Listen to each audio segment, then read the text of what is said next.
In the spring of 1952, deep within the misty hollows of eastern Kentucky, a midwife named Opal Combs delivered a child whose hands would haunt her memories until her final breath. The baby emerged silent at first, and when his cry finally pierced the cabin's dim interior, Opal looked down at his tiny fists and felt her stomach turn. The infant's fingers were webbed together, skin stretched between each digit like the membrane of a bat's wing. She had seen many things in her 40 years of bringing children into these mountains, but nothing quite like this. The child belonged to the Hensley family, a clan that had inhabited the remote Wolfpen Hollow for nearly 6 generations. Their ancestors had arrived in these rugged hills sometime in the late 1700s, seeking isolation from a world they never trusted.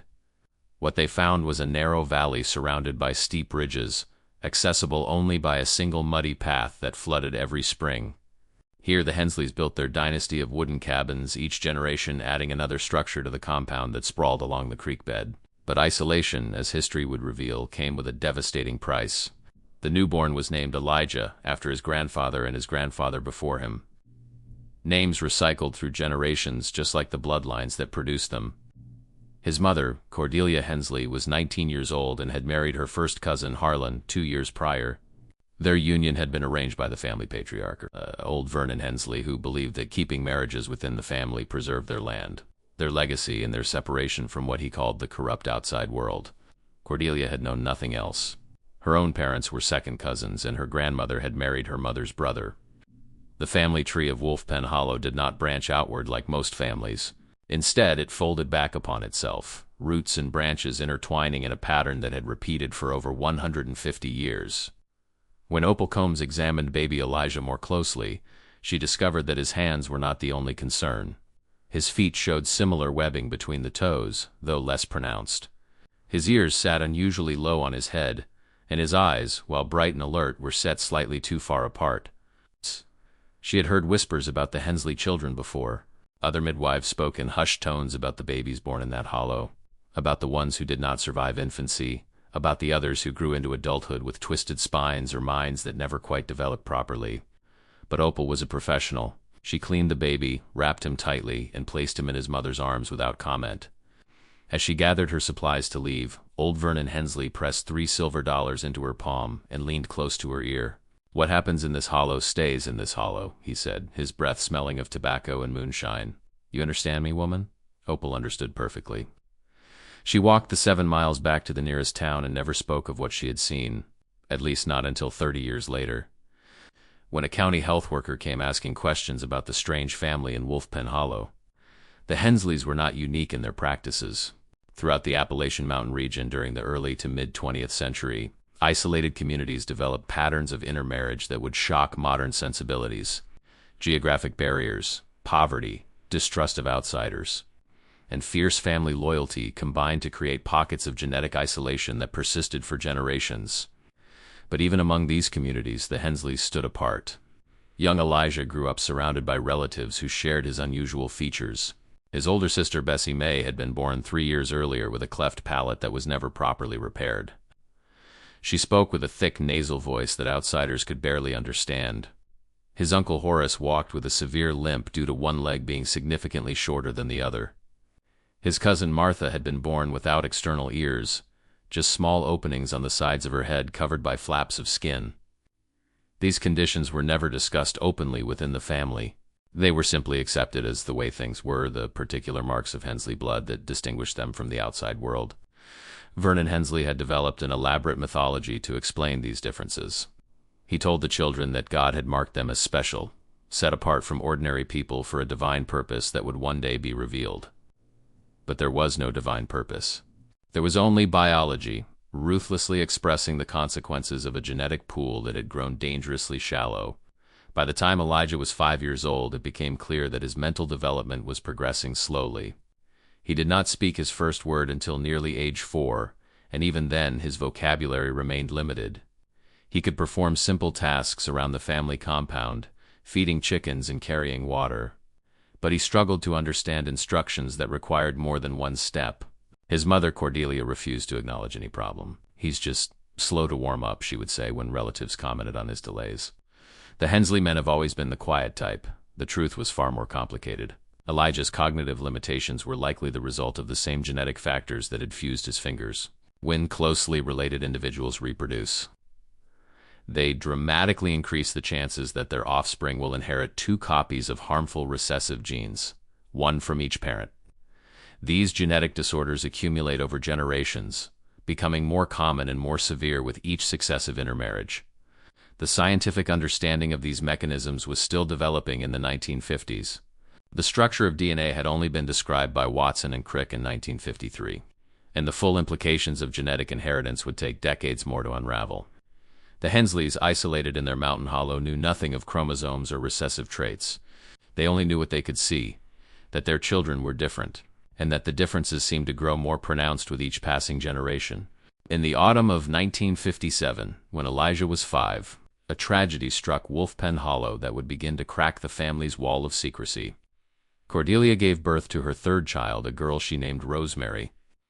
The baby appeared healthy at first, but within hours her skin began to turn a troubling shade of blue. By morning she was gone, her tiny heart unable to sustain the complex rhythms necessary for life. The local doctor who was summoned to examine the body, a young man named Dr. Thomas Whitfield, who had recently set up practice in the nearest town, noted several concerning observations. The infant showed multiple signs of what he suspected was a severe cardiac malformation. When he inquired about the family history, Cordelia became defensive, and Vernon Hensley ordered him off the property, but Dr. Whitfield was not so easily dismissed. Over the following months, he began making discreet inquiries about the Hensley family. What he discovered disturbed him deeply. Birth records, such as they existed in that rural county, showed a pattern of infant mortality in Wolfpen Hollow that far exceeded any other area he had studied. Marriage records revealed the tangled web of consanguinity that connected virtually every Hensley to every other. He wrote a letter to the Kentucky Department of Health, describing his concerns. The letter was filed and forgotten, one of thousands of reports that accumulated in government offices during those years. No one came to investigate, no one intervened. The Hensleys continued their isolated existence, and the consequences continued to multiply.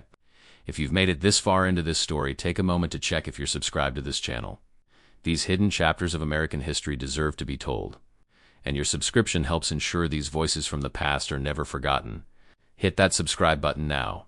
The 1960s brought change to much of America, but the transformations barely touched Wolfpen Hollow. While the outside world grappled with civil rights movements, space exploration, and cultural revolution, the Hensleys continued their centuries-old patterns of life and marriage. Elijah Hensley grew into adolescence, his webbed hands marking him as unmistakably different from the few outsiders he occasionally encountered.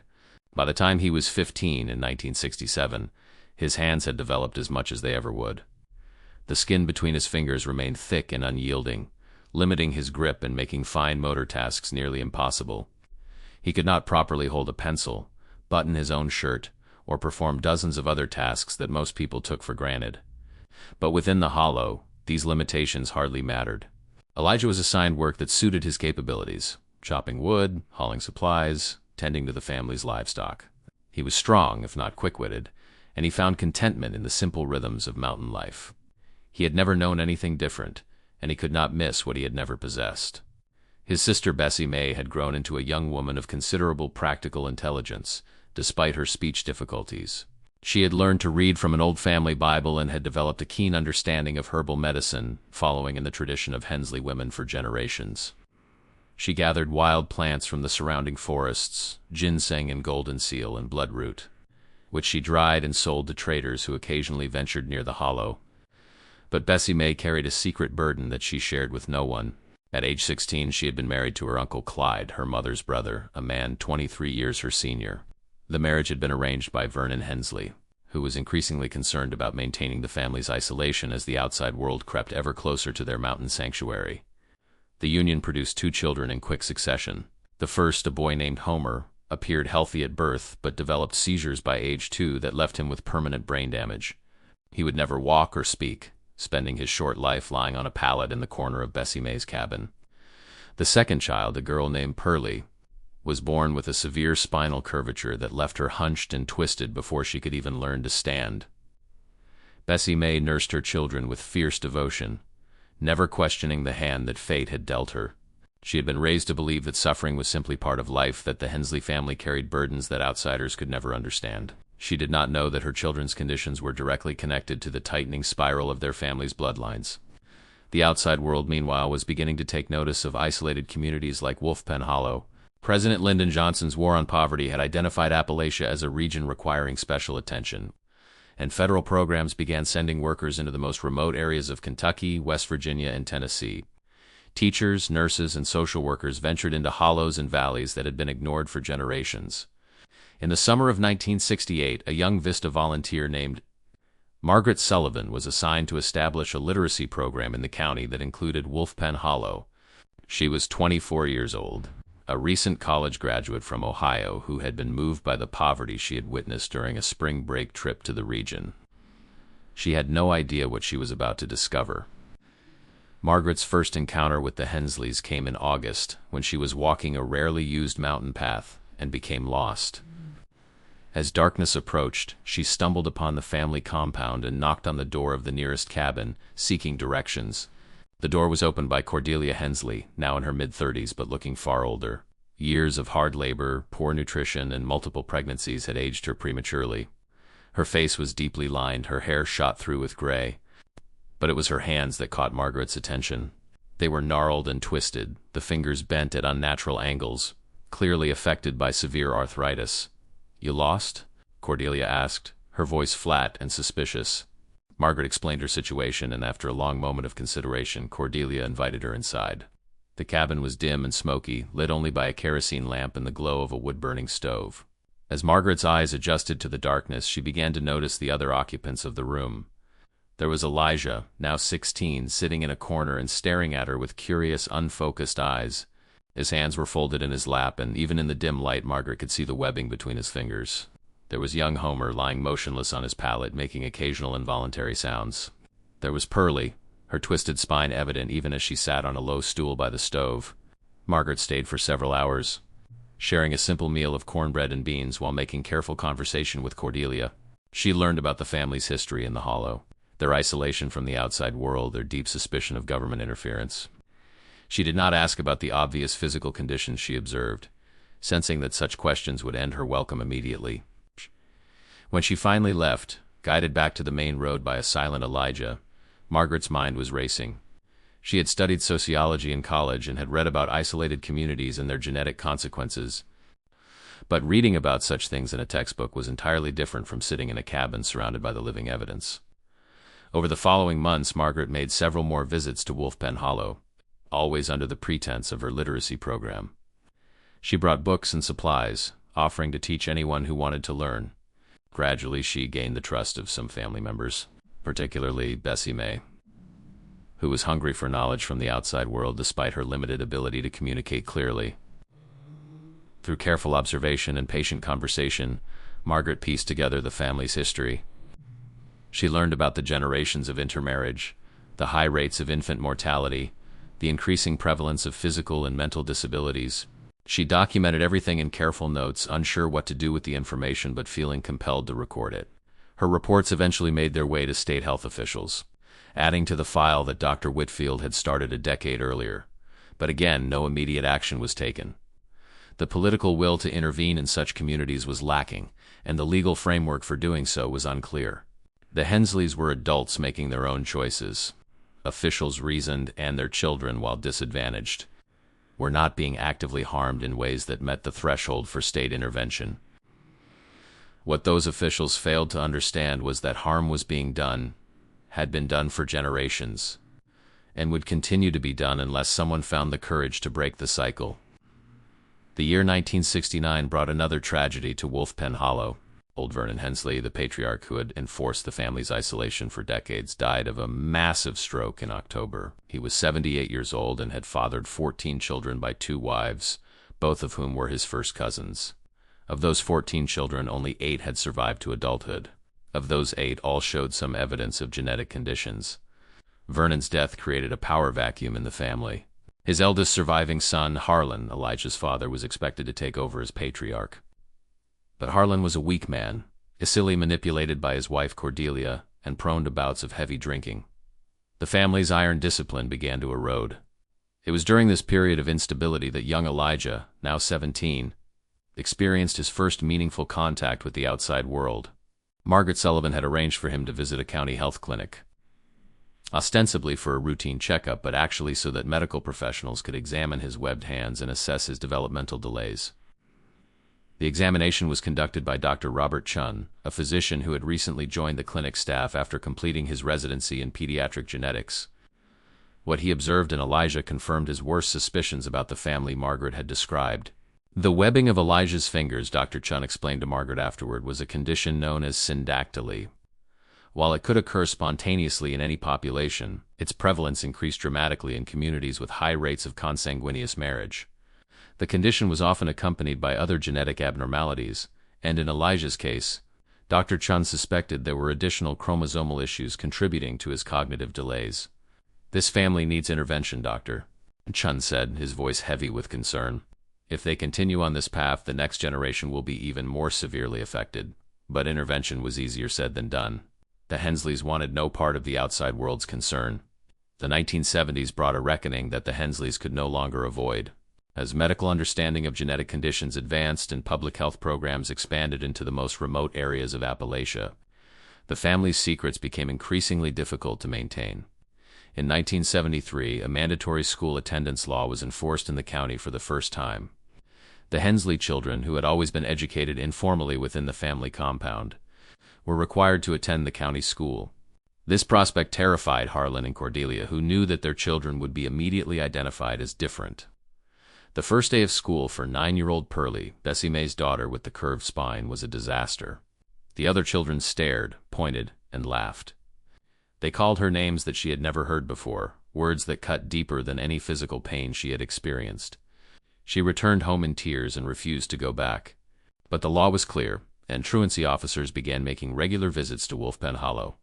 Each visit increased the family's exposure to outside scrutiny. Social workers accompanied the officers, taking notes on living conditions and the health of the children. Slowly, painfully, the wall of secrecy that had protected the Hensleys for generations began to crumble. It was during this period that Elijah Hensley, now 21 years old, experienced something that would change his life forever. Margaret Sullivan, who had maintained contact with the family over the years, arranged for him to visit a specialist in Lexington who could evaluate his hands. The specialist, a reconstructive surgeon named Dr. Harold Freeman, believed that surgical intervention might partially separate Elijah's fused digits, improving his hand function significantly. The surgery was performed in March of 1974. For Elijah, who had never been more than 20 miles from Wolfpen Hollow, the trip to Lexington was an overwhelming experience. The city's size, noise, and complexity left him dazed and frightened. But the kindness of the medical staff, particularly a young nurse named Sarah, who took time to explain everything to him in simple terms, opened his eyes to a world he had never imagined. "The surgery was partially successful, Doctor."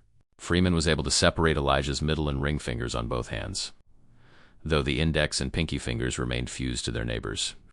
The improvement was modest but meaningful. For the first time in his life, Elijah could grip a cup properly, hold a fork, button his own shirt. More importantly, the surgery introduced Elijah to the concept that his condition was not divine punishment or family destiny. It was a medical issue with a medical explanation. Dr. Freeman, using simple language and diagrams, explained to Elijah how genetics worked and why families that married within themselves often produced children with health problems. This knowledge devastated Elijah. Everything he had been taught about his family, about their specialness, about God's plan for them, was revealed as a lie. His webbed hands, his sister's cleft palate, his niece's twisted spine, his nephew's seizures. All of these were the result of choices made by their ancestors, choices that were still being made by his relatives. When Elijah returned to Wolfpen Hollow, he was a changed man. He could no longer look at his family the same way. He could no longer accept the isolation, the intermarriage, the perpetuation of suffering that had defined Hensley life for generations. His transformation did not go unnoticed. Harlan, his father, sensed that something had shifted in his son. Cordelia watched Elijah with suspicious eyes, noting how he now flinched when relatives spoke of arranging marriages for the younger generation. The tension in the family compound grew thick and suffocating. In the summer of 1975, that tension finally exploded. Harlan announced that he had arranged for Elijah to marry his cousin Della Mae, a quiet 16-year-old girl who was the daughter of his sister. The wedding was planned for the fall, following the Hensley tradition of keeping bloodlines pure. Elijah refused. The confrontation that followed was the most violent the Hollow had witnessed in decades. Harlan, drunk on moonshine and enraged by his son's defiance, attacked Elijah with a wooden stick. Elijah, stronger than his father despite his limitations, defended himself but refused to strike back. He simply absorbed the blows until his father exhausted himself. That night, Elijah packed his few possessions into a cloth sack and walked out of Wolfpen Hollow forever. If this story is stirring something deep within your heart, leave a comment right now saying some chains are written in blood. But courage can break them. Let me know if you believe Elijah made the right choice. Elijah's departure sent shockwaves through the family. No Hensley had ever voluntarily left the Hollow. His act of defiance was viewed as the ultimate betrayal, a rejection of everything the family represented. Margaret Sullivan, who had become Elijah's lifeline to the outside world, helped him find work at a lumber mill in a town 40 miles from the Hollow. It was hard physical labor, but Elijah was suited for it. His improved hands, while still unusual, allowed him to grip tools well enough to do the job. He rented a small room above a hardware store and began building a life that his ancestors would never have recognized. The adjustment was brutal. Elijah struggled with tasks that others found simple. Reading was difficult and numbers confused him. He was often cheated by merchants who recognized his limitations. He was lonely in ways he could not articulate, missing the only community he had ever known even as he rejected everything it stood for. But slowly, painfully, he adapted. The nurse Sarah, who had shown him kindness during his surgery, corresponded with him through letters that Margaret helped him read. In 1977, Sarah traveled to visit him, and something blossomed between them. She saw past his webbed fingers and slow speech to the gentle soul beneath. By 1978, they were married in a small ceremony that no Hensley attended. Back in Wolfpen Hollow, the family continued its decline. Without Elijah's labor and without the sense of unity that opposition to outsiders had provided, the compound began to fracture. Harlan's drinking worsened. Cordelia grew bitter and withdrawn. The younger generation, exposed to the outside world through mandatory schooling, began questioning traditions their parents had never dared challenge. In 1979, Bessie Mae's son Homer finally passed away at age 14, never having spoken a word or taken a step. His death, while expected, devastated his mother. For the first time, she allowed herself to ask the questions she had always suppressed. Why had her children suffered so? Why had God marked her family with such burdens? The answers she found, through conversations with the county health worker who had begun regular visits, shattered her faith in everything she had been taught. She learned about genetics, about recessive traits, about the predictable consequences of consanguineous unions. She learned that her children's suffering had not been God's will, but the result of human choices. Choices made by her own family for generations. Unlike Elijah, Bessie Mae did not leave the Hollow. She was too bound by responsibility, too limited by her circumstances. Her daughter Pearlie still needed care, and she could not abandon the only home she had known. But she made a vow to herself that the cycle would end with her generation. When her younger cousins spoke of marriages being arranged within the family, Bessie Mae spoke out against them. Her voice, still difficult to understand due to her cleft palate, carried the weight of authority earned through suffering. Some listened. Others did not. The final chapter of the Hensley family story unfolded over the following decades. A slow dissolution of patterns that had persisted for nearly 200 years.